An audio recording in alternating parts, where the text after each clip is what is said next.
नमस्कार साथियों, एक बार फिर से स्वागत है आप सभी का आपके अपने यूट्यूब चैनल नौकरी वाला में। साथियों, जैसा कि आप सभी जानते हैं कि उत्तर प्रदेश के अंदर अभी कुछ ही दिन पहले सीएचओ के फॉर्म भरे गए हैं, लेकिन जिन भी कैंडिडेट्स ने उसके फॉर्म को भरा है वे सभी डाउट्स में हैं। तो आज हम आपके सभी डाउट्स क्लियर करने वाले हैं और आज आपको बताने वाले हैं कि ये जो यूपी सीएचओ की भर्ती अभी निकली है, इसमें आपका क्या क्या क्वालिफिकेशन है, क्या योग्यता है और इसका क्या पूरा सिलेक्शन प्रोसेस रहने वाला है। इससे रिलेटेड आपके बहुत सारे सवाल हैं जो मैंने यहाँ पर लिख भी रखे हैं और इससे अलग भी बहुत सारे सवाल हैं, तो हम आपको उन सभी सवालों के जवाब भी आज देने वाले हैं।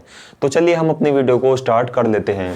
साथियों, जैसा कि आप सभी देख सकते हैं, ये भर्ती है उत्तर प्रदेश सीएचओ की, जहां पर आपके लिए 4000 से अधिक पद यहां पर भर्ती के लिए निकाले गए हैं, यानी कि आपके लिए 4000 से अधिक यहां पर वैकेंसी निकाली गई है।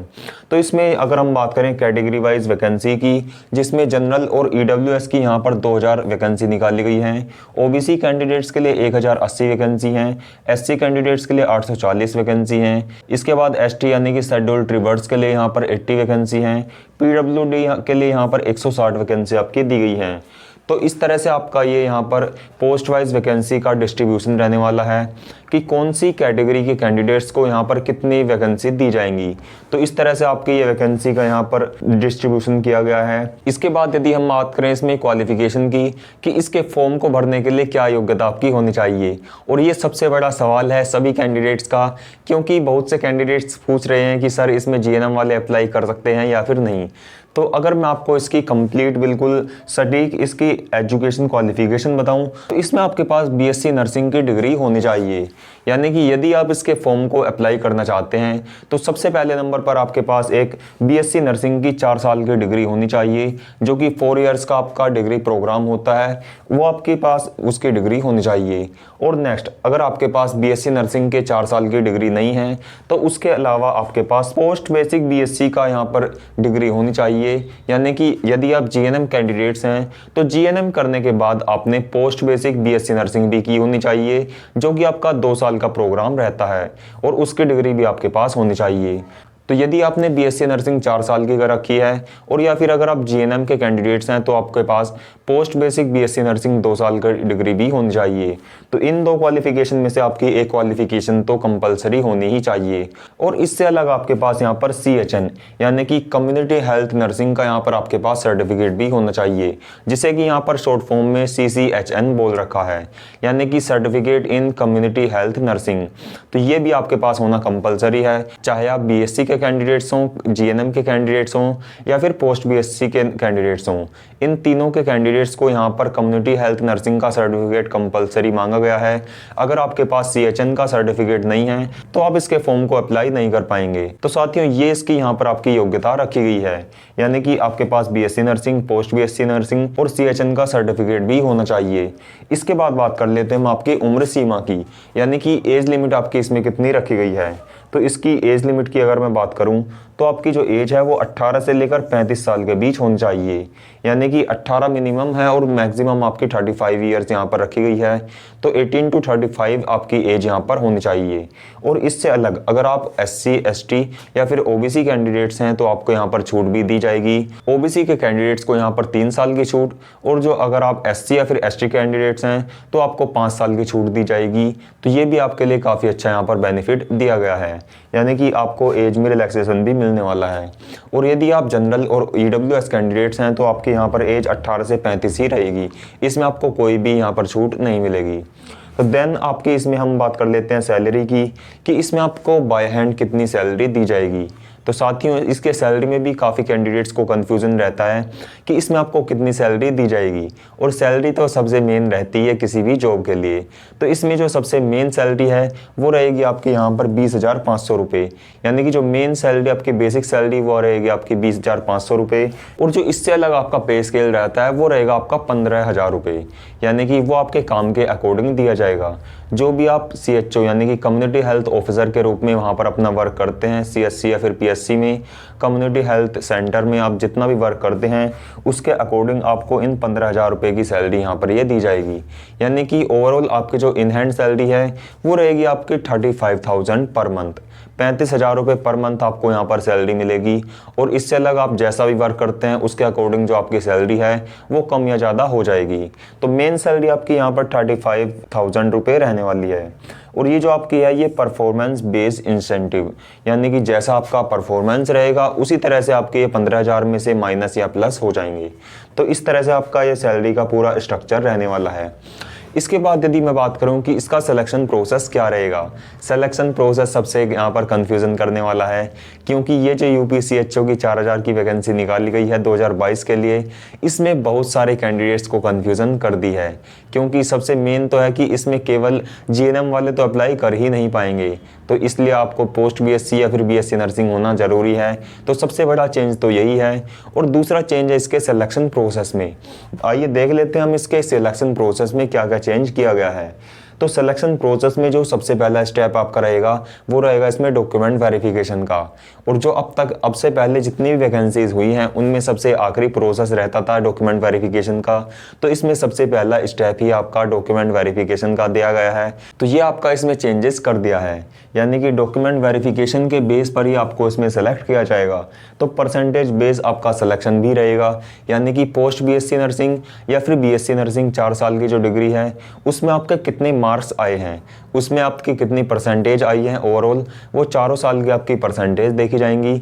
और उसी के अकॉर्डिंग आपको यहाँ पर सिलेक्ट किया जाएगा कि जिसकी परसेंटेज ज़्यादा है उसे यहाँ पर शॉर्ट लिस्ट कर लिया जाएगा और उसकी एक कट ऑफ बनाकर यहाँ पर कैंडिडेट्स की लिस्ट जारी कर दी जाएगी।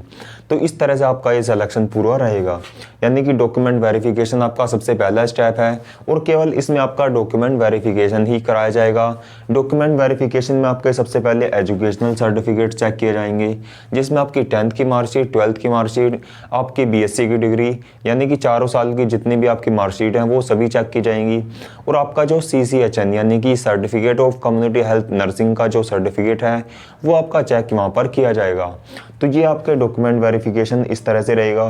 देन आपके फोटोग्राफ्स वहाँ पर चेक किए जाएंगे। आपके पास 20 पासपोर्ट साइज के फ़ोटो होने चाहिए और इसके बाद आपके पास एक अपना कास्ट का सर्टिफिकेट भी होना चाहिए, यानी कि अगर आपके जनरल कास्ट है तो आपको कोई भी ज़रूरत नहीं है, लेकिन यदि आप SC, OBC या फिर ST से बिलोंग करते हैं तो आपके पास आपका कास्ट सर्टिफिकेट भी होना चाहिए जो कि पिछले 3 साल के अंदर का बना हुआ होना चाहिए। तो इस चीज़ का भी आपको ध्यान रखना है।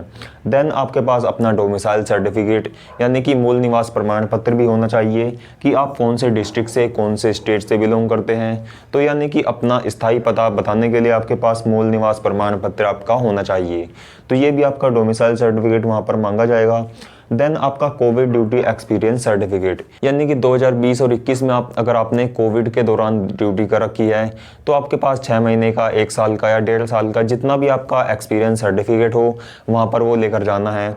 क्योंकि यदि आपके पास पर कोविड का सर्टिफिकेट होगा तो आपको 5% बोनस के मार्क्स दिए जाएंगे। तो ये आपके फ़ायदे के लिए है। अगर आपके पास कोई भी एक्सपीरियंस का सर्टिफिकेट है तो आप उसे भी वहाँ पर लेकर जा सकते हैं।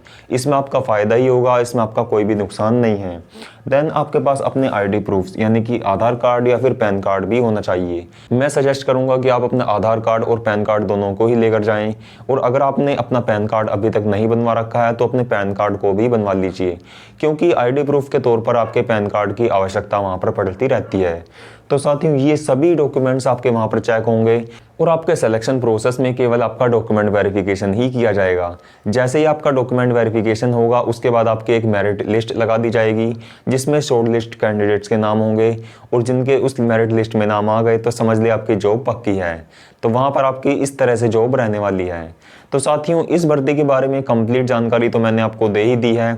अब मैं बात करता हूँ कुछ सवालों की, यानी कि CHO के नोटिफिकेशन की मैंने एक वीडियो डाली थी तो उसके अंदर काफ़ी सवाल हमसे पूछ लिए गए हैं, तो उन्हीं के बारे में आज मैं आपको डिस्कस करने वाला हूँ। साथियों सबसे पहला सवाल तो यही है कि क्या GNM वाले अप्लाई कर सकते हैं। साथियों ये सबसे बड़ा सवाल है इस भर्ती का कि क्या केवल GNM वाले अप्लाई कर सकते हैं। तो साथियों मैं बता दूं आपको कि अगर आपने GNM के साथ पोस्ट BSc कर रखी है तो ही आप इसमें अप्लाई कर सकते हैं, अन्यथा आप इसमें अप्लाई नहीं कर पाएंगे। तो यदि आपने केवल GNM ही कर रखी है तो आप इसमें अप्लाई नहीं कर सकते। इसमें केवल BSc और पोस्ट BSc ही अप्लाई कर सकते हैं। नेक्स्ट आपका कि अदर डिस्ट्रिक्ट वाले फॉर्म भर सकते हैं, यानी कि अगर आपका कोई डिस्ट्रिक्ट अलग है तो आप उससे अलग डिस्ट्रिक्ट में फॉर्म भर सकते हैं। तो इसका आंसर है हाँ, आप इसके फॉर्म को भर सकते हैं, चाहे आप किसी भी डिस्ट्रिक्ट से बिलोंग करते हो, आप सभी इसके फॉर्म को फिल कर पाएंगे। देन नेक्स्ट है आपका कि कट ऑफ क्या रहेगी। साथियों, कट ऑफ के ऊपर मैं नेक्स्ट वीडियो लेकर आ रहा हूं, तो अगर आप इसकी प्रॉपर और सटीक कट ऑफ देखना चाहते हैं तो आप हमारी नेक्स्ट वीडियो को जरूर देखिए। नेक्स्ट वीडियो में मैं आपको इसकी कंप्लीट एक्सपेक्टेड कट ऑफ बताने वाला हूं कि कितने परसेंटेज वालों तक का इसमें सिलेक्शन होने की उम्मीद है। तो साथियों, कट ऑफ के लिए आपको हमारे चैनल को सब्सक्राइब कर लेना है और नेक्स्ट वीडियो में आपको कट ऑफ के बारे में जानकारी देने वाला हूं। इसके बाद नेक्स्ट है कि CCHN का अगर आपके पास सर्टिफिकेट नहीं है तो क्या करें, यानी कि क्या वे अप्लाई कर सकते हैं या फिर नहीं। साथियों, कई कैंडिडेट्स के सवाल हैं कि उन्होंने पोस्ट BSc या फिर BSc तो कर रखी है और उनके पास CCHN का सर्टिफिकेट नहीं है, क्योंकि जो CCHN का सर्टिफिकेट है ये 2021 के बाद ही मिलना शुरू हुआ है। तो जिन्होंने 2021 से पहले पोस्ट BSc या फिर BSc नर्सिंग कर रखी है, क्या वे इसके फॉर्म को नहीं भर पाएंगे? तो साथियों, वे भी इसके फॉर्म को नहीं भर पाएंगे। अगर आपके पास 2021 के बाद का CCHN का सर्टिफिकेट है तो ही आप इसके फॉर्म को भरने के लिए योग्य हैं, अन्यथा आप इसके फॉर्म को नहीं भर सकते। तो साथियों, इसमें आप इसके फॉर्म को नहीं भर पाएंगे। नेक्स्ट हमारे पास सवाल है कि राजस्थान वाले इसके फॉर्म को भर सकते हैं, यानी कि अदर स्टेट। यूपी की CHO की भर्ती में क्या राजस्थान वाले, जयपुर वाले या फिर अदर स्टेट वाले फॉर्म को भर सकते हैं? तो इसका सिंपली आंसर है यस, हाँ, आप इसके फॉर्म को भर सकते हैं, लेकिन इसमें आपके साथ एक कंडीशन रहेगी कि आपको सभी को जनरल में यहाँ पर काउंट किया जाएगा, चाहे आप OBC कैंडिडेट्स हों, SC कैंडिडेट्स हों या फिर ST कैंडिडेट्स हों। अगर आप यूपी से बाहर के कैंडिडेट्स हैं तो आप सभी को यहाँ पर जनरल में काउंट किया जाएगा। तो इस चीज़ का आपको ध्यान रखना है कि अगर आप किसी और डिस्ट्रिक्ट के फॉर्म को अप्लाई करते हैं तो आपको सामान्य वर्ग के छात्र ही माने जाएंगे। तो आप फॉर्म तो भर सकते हैं, लेकिन आपको जनरल में काउंट किया जाएगा। तो साथियों, इसके बाद हमारा नेक्स्ट सवाल है कि क्या GNM वालों को यहाँ पर कब मौका दिया जाएगा। तो साथियों, GNM वालों के लिए ये भर्ती बहुत ही निराशजनक रही है, क्योंकि इससे पहले जितनी भी CHO की भर्ती थी उन सभी में GNM वालों को मौका दिया जाता था। उनके पास GNM के साथ साथ 2 साल का एक्सपीरियंस लेकर उन्हें यहाँ पर फॉर्म फिल करा दिया जाता था, लेकिन इस बार CHO ने यहाँ पर ऐसा नहीं किया है। इस बार केवल पोस्ट BSc और BSc नर्सिंग वालों को ही मौका दिया है। तो साथियों, मैं आपको बता दूं कि इसके बाद एक और CHO की भर्ती निकाली जाएगी जो कि आपकी रहेगी एग्जाम बेस। उसमें BSc नर्सिंग और GNM दोनों ही अप्लाई कर पाएंगे, लेकिन उसमें कंडीशन ये रहेगी कि जो उसका सिलेक्शन प्रोसेस है उसमें सबसे पहले आपका एग्जाम होगा और लास्ट में आपका डॉक्यूमेंट वेरिफिकेशन होगा, यानी कि उसमें आपको एग्जाम की तैयारी करनी होगी। लेकिन ये जो भर्ती निकाली गई है 4000 वैकेंसी की, इसमें आपको बिना एग्जाम दिए ही इसमें सिलेक्शन दे रहे हैं। तो साथियों, इसी वजह से यही इसका रीज़न है कि GNM वाले इसके फॉर्म को नहीं भर सकते। तो अगर आप GNM के कैंडिडेट्स हैं तो आप इसके फॉर्म को नहीं भर पाएंगे। आप अगली भर्ती की तैयारी कीजिए, उसमें आप इसके फॉर्म को भर सकते हैं और अपने एग्जाम की तैयारी अभी से शुरू कर दीजिए। जैसे ही अगला नोटिफिकेशन आएगा मैं आपको कंप्लीट वीडियो प्रोवाइड करा दूंगा और आपके फॉर्म को भरने का तरीका भी बता दूंगा। तो साथियों, आज की वीडियो में मैंने आपके सभी डाउट्स को क्लियर कर दिया है।